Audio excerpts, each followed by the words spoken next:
Retomamos aqui mais uma série de 5 episódios da Escola Bíblica. É sempre muito bom podermos estar consigo e, portanto, fico com a certeza que nos próximos 5 dias nós estaremos aqui, quer na Hope Channel Portugal, quer também na Rádio RCS, todos os dias, neste mesmo horário, trazendo-lhe a oportunidade de abrir a sua Bíblia e de estudar connosco a Bíblia e as Sagradas Escrituras. Já sabe que pode tirar todos os apontamentos que forem necessários, mas, acima de tudo, deixe que a Bíblia fale ao seu coração. Comigo tenho sempre o pastor Pedro Esteves, é sempre um privilégio poder tê-lo e ajudar-me na conversa que gostamos de ter sobre os temas que trazemos aqui. Neste caso estamos com o livro de Gálatas, ou com a Epístola aos Gálatas. Por isso, Pedro, nós temos sempre o início com o nosso sumário. Qual é o sumário de hoje? Uma frase, uma ideia muito simples, diz-nos que, ou podemos resumi-la assim, há um caminho que deve ser percorrido por cada crente, uma espécie de projeto, de roteiro que Deus tem estabelecido, e é andar nesse caminho, percorrê-lo, é o segredo, no fundo, para nos afastar das tendências da carne, como chama o apóstolo.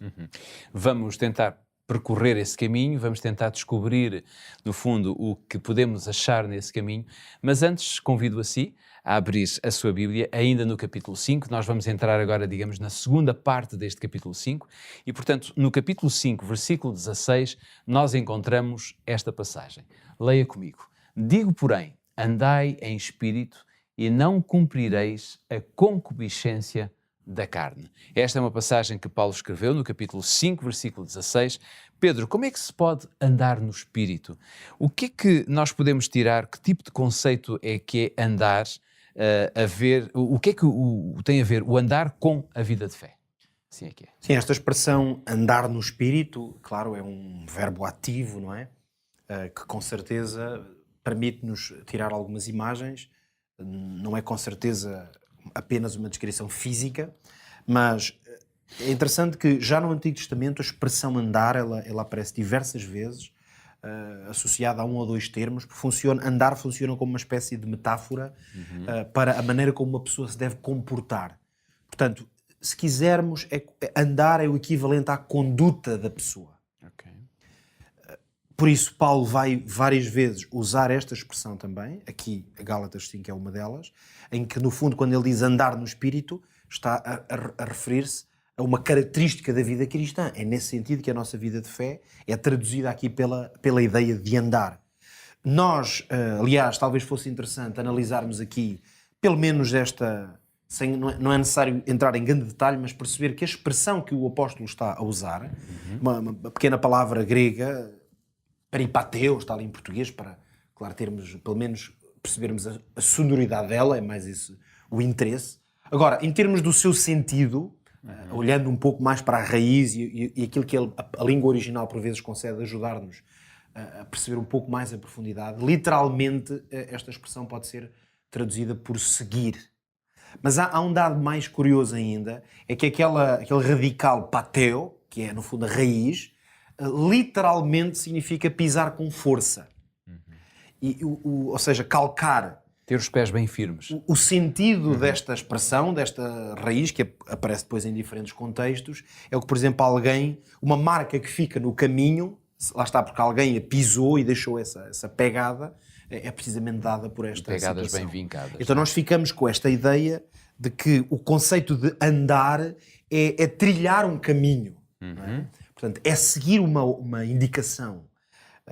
Durante muito tempo, aliás, é curioso porque os cristãos foram conhecidos precisamente como seguidores do caminho. É uma expressão bíblica. Lembrando, por exemplo, o que está em Atos, no capítulo 22, e ali é-nos dito que, dizia aliás o apóstolo Paulo, perseguia este caminho até à morte. Falando a propósito da perseguição, das perseguições que o apóstolo Paulo sujeitava à igreja cristã, não é? Este caminho poderá ser colocado sempre em letra grande, digamos assim. Sim, exatamente. Se fosse em português, podíamos colocar a ideia de ser um caminho, não está a falar de uma estrada, literalmente, é de um projeto de vida, no fundo, um conceito a que os cristãos aderiam, não é? E, portanto, o apóstolo diz que os perseguia, mandava-os para as prisões e tudo, aqueles que andavam no caminho, ou neste caminho. Nesta altura, ele referia-se, claro, a um movimento que não tinha ainda um nome, não é? Não estava identificado. Mais tarde, como sabemos, em Antioquia começou a ser chamado de cristãos, ou cristianismo, mas na verdade era um caminho. Portanto, a ideia de que, de facto, as pessoas que estavam a seguir este mestre Claro. estavam a pisar, não é, um determinado roteiro que lhes era É proposto. certo que nós hoje somos chamados de cristãos, mas aqueles que andavam no caminho também tinham, no fundo, um nome que era característico de uma pessoa. E o próprio Jesus disse, eu sou o caminho, não é? Ele próprio disse, eu sou o caminho. Portanto, esse caminho que o crente traça e faz é o seguir as pegadas do mestre. Nesse sentido, esta expressão andar em espírito, e as outras vezes que aparece esta ideia de andar como um convite a trilhar este caminho que nos é proposto, deixa-nos precisamente uma ideia muito interessante e pertinente para a nossa vida cristã, é de que o cristianismo não se trata, na verdade, apenas, também faz parte, mas o cristianismo essencialmente não é um conjunto de doutrinas ou uma teologia, se quisermos, uma espécie de uma abstração, não é? Filosófica. A ideia de que este projeto de vida, esta prática de cristã é um caminho, no fundo é o mesmo que dizer que é alguma coisa que tem que ser percorrido. É um modo de vida. É um modo de vida, precisamente. Não é uma coisa estática. Portanto, esta ideia de andar em espírito é uma boa metáfora do que é suposto nós fazermos. Nós não estamos parados, no fundo, a construir ideias na nossa mente. Nós estamos a percorrer um caminho de vida e nesse caminho o espírito é o caminho, é com ele que nós queremos fazer esse E caminho. esse caminho levar-nos a algum lugar. Sem dúvida. Segundo, se nós nos tivermos aqui a expressão do apóstolo Paulo, andar neste caminho vai evitar cair nas concupiscências da carne, que são aquelas coisas que a nossa tendência natural, pecaminosa, as coisas que são de baixo, que é outra expressão que o apóstolo também usa, no fundo, tudo aquilo que se opõe à vontade de Deus. Nós sabemos que há a natureza humana como que nos impele para longe de Deus. O pecado é assim desde o princípio.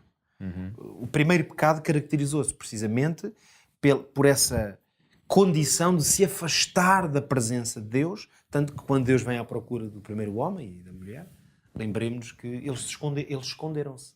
E esconderam-se precisamente porque esta concupiscência da carne, quando nós fazemos coisas segundo a nossa própria vontade, o resultado disso é um afastamento de Deus. E por isso, andar no caminho, andar no espírito é o quê? É querer estar perto de Deus. É trilhar um caminho que esteja de acordo com a sua vontade. Por isso é que amar os outros e amar a Deus, como dizia o apóstolo, é quase como um resumo do que é andar em espírito. Porque tudo o que Deus quer para a nossa vida pode ser resumido nesse conceito. Eu amo a Deus acima de todas as coisas e na base desse amor vou amar todos os que estão à minha volta. Como é que nós podemos colocar tudo isto em prática no Aprende Fazendo de hoje?